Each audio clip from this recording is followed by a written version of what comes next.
அடுத்த தலைமுறை டிவியை பார்த்துக் கொண்டிருக்கிறீர்கள்.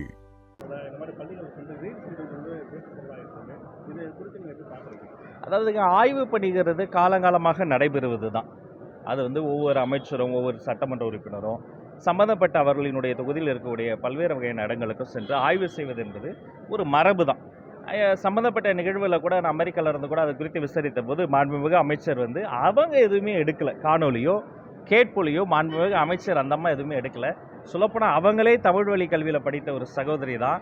ஒரு மாற்றுத்திறனாளியினுடைய மகளாக பிறந்து தமிழ் வழி கல்வியில் பிறந்து இன்று ஆங்கிலத்தில் நன்றாக பேசக்கூடிய ஒரு தனித்திறமை வளர்த்து கொண்ட ஒரு அரசியல் ஆளுமை தான். அதனால் இது அங்கிருந்து மற்ற ஊடகங்கள் எடுத்த காணொலிகள் அதன் பிறகு தொடர்ச்சியாக அது சர்ச்சையாக மாறியது. மற்றபடி இந்த ஆய்வுகள் என்பது அது ஒரு மரபு தான். அதை யாரும் தவறாக எடுத்துக்கொள்ளக்கூடாது.